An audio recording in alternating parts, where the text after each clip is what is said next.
Hey guys, Zach here. Just got this one. I know I've fallen off the radar again here for a little while, but I managed to score this Jim Burke Hitman flipper the other day.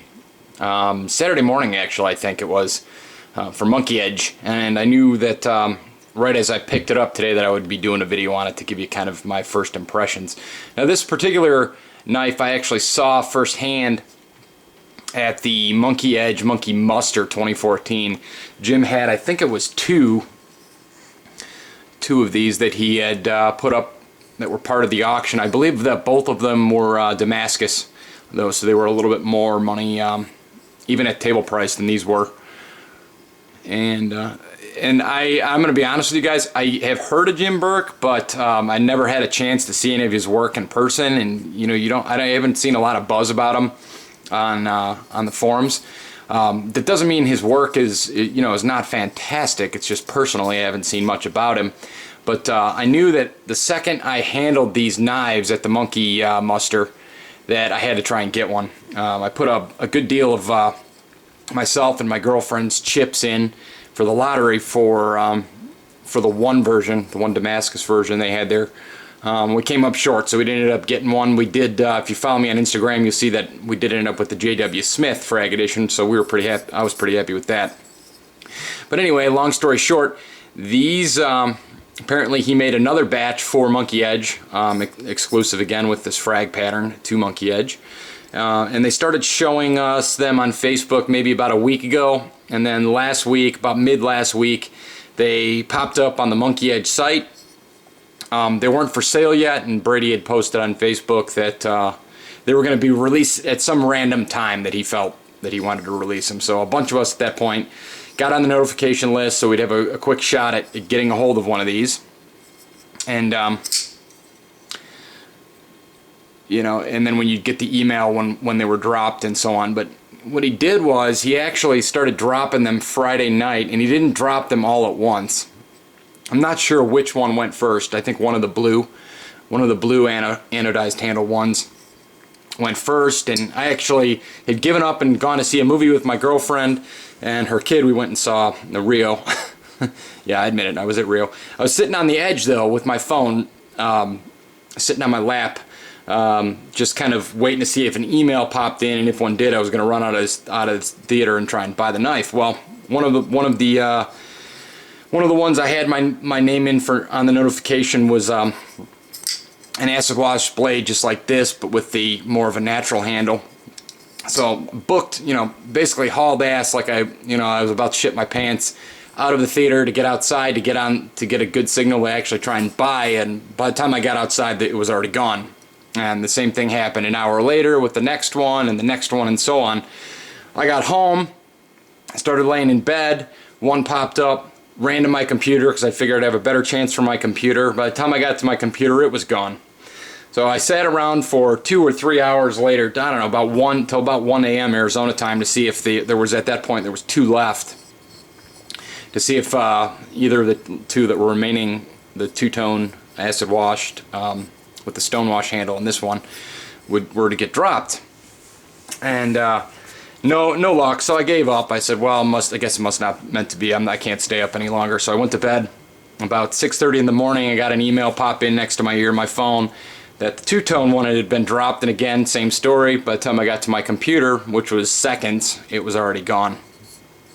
So I didn't know, really when this last one was going to be dropped. But just by fortune's sake, I happened to be right near my computer, and again, I heard my email go off on my phone, and I ran over and put my info in as quick as possible, and actually heart stopped for a second because I put my CCV code in wrong. I put in, I dyslexified one of the numbers in my CCV code, and it got kicked back, and I thought surely that would cause me to lose this one. However, I corrected it quick, and bada bing, I ended up with this nice, shiny, bronze anodized Frag Burke Hitman.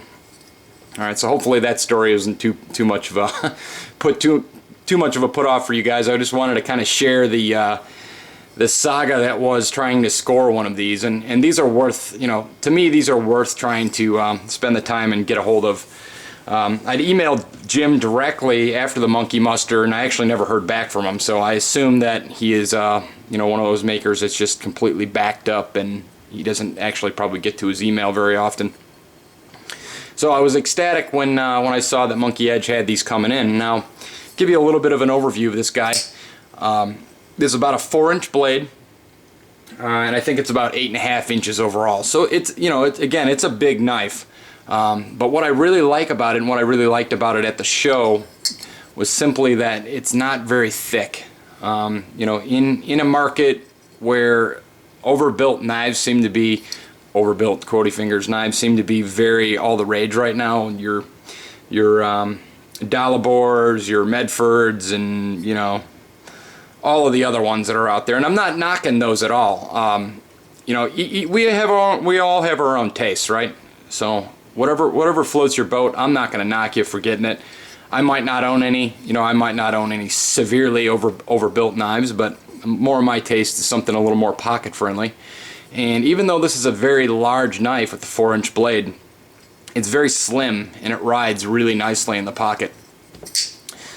Now, the blade steel is something that is completely new to me, and of course that I just picked this knife up, so I have no input on how it's gonna wear, how it's gonna hold an edge. But it is a PSF 27, which, upon doing a little bit of research right before this video, I've learned that it's basically like a spray version of D2. So if you think CPM D2, you know that it's a a powder metal process with any of the CPM steels, which supposedly gives it a finer grain and so on. This is a spray process, which I'm even more unfamiliar with.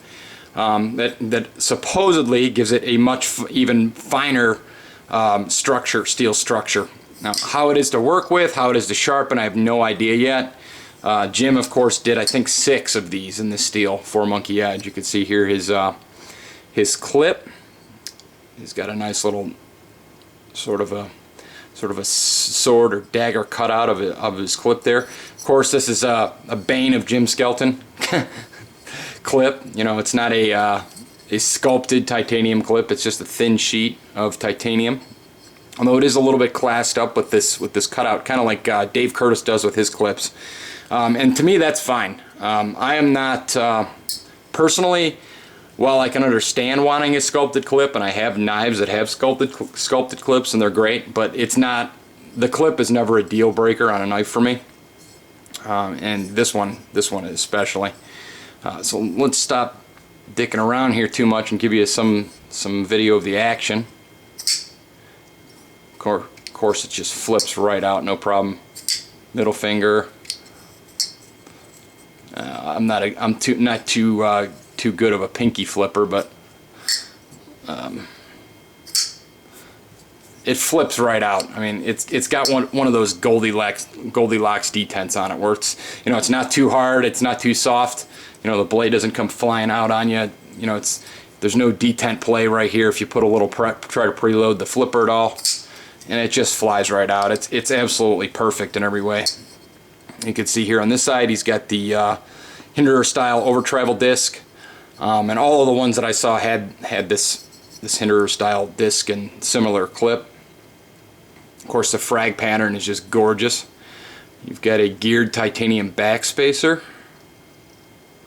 Everything is nicely contoured on this knife. There's no sharp corners, no sharp edges. You've got kind of a domed pivot there. It too is soft. You know, soft edges. The edges of the flipper are soft. If you look at the lockup here, your lockup is maybe in the first 30%. It engages actually real early. You got a little bit of gearing right here where your thumb would, or for tactility of the thumb for disengaging that lock. Really nice jimping. You know, not too aggressive, not too smooth. Just you can get a nice bite. You can get the 2-finger grip just about perfect on this. He's got some nice decorative holes here, some speed holes, if you will, that serve no other purpose as far as I know other than just being decorative. Look at that swedge. You can kind of get an idea of the detent here. You see it just sucks that blade right in. Show you that one more time.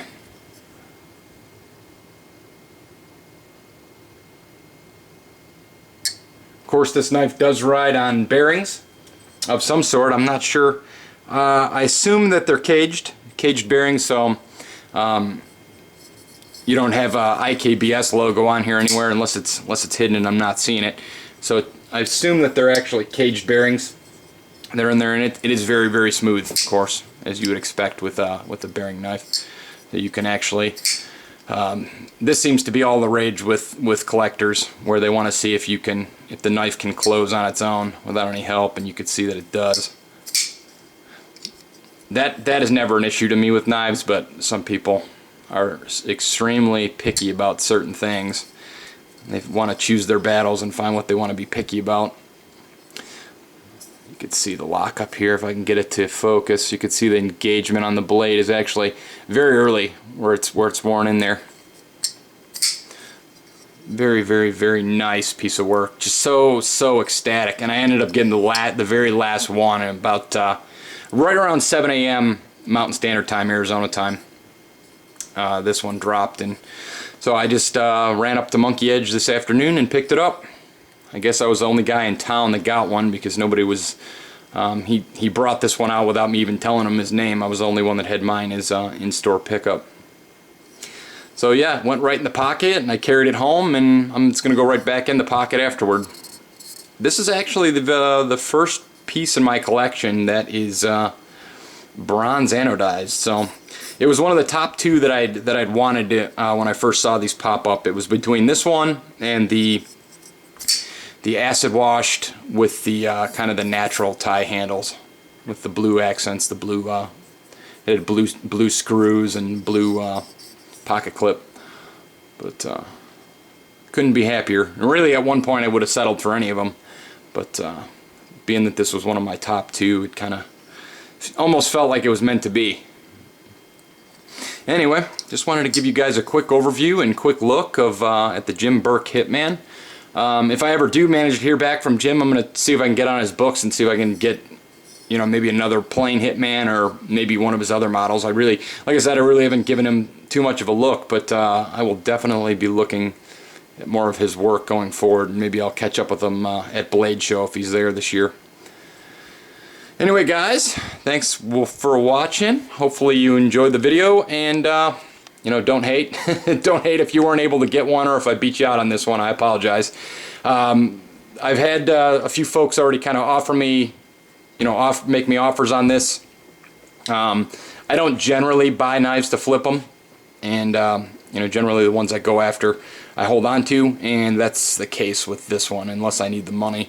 I don't anticipate this particular beautiful blade leaving my collection, at least anytime soon. Anyway, thanks for watching. Talk to you later.